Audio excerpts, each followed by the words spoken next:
Γεια σας, είμαι ο Τάσος και σήμερα θα φτιάξουμε την πιο τέλεια τηγανιά. Εύκολη συνταγή, πάρα πολύ νόστιμη, γρήγορη, οικονομική, τι άλλο να ζητήσει κανείς. Πάμε να τη φτιάξουμε. Σε τηγάνι, σε μέτρια προς δυνατή φωτιά, ζεσταίνουμε παρθένο ελαιόλαδο. Αλευρώνουμε καλά το χοιρινό κρέας, το οποίο έχουμε κόψει σε μικρές μπουκές ίσου μεγέθους.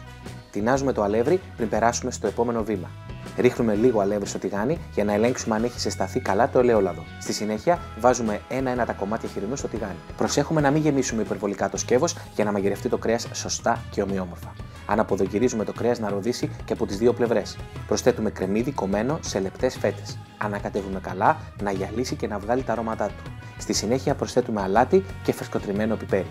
Δείτε αναλυτικά τη συνταγή με τις δοσολογίες των υλικών στο mamapinao.gr. Σβήνουμε με το λευκό κρασί και περιμένουμε μέχρι να εξατμιστεί το αλκοόλ. Ανακατεύουμε και ρίχνουμε το νερό. Αφήνουμε την τηγανιά να μαγειρευτεί καλά μέχρι να απορροφήσει τα υγρά της. Στη συνέχεια προσθέτουμε πράσο, πιπεριά πράσινη, γλυκιά πάπρικα, ρίγανη και μουστάρδα. Ανακατεύουμε καλά να δέσουν οι γεύσεις μεταξύ τους. Μπορείτε να προσθέσετε κι άλλα μπαχαρικά ή μυρωδικά της αρεσκίας σας. Η χοιρινή τηγανιά είναι έτοιμη όταν σχηματιστεί μια πηχτή σαλτσούλα και το κρέας μαλακώσει και μαγειρευτεί καλά.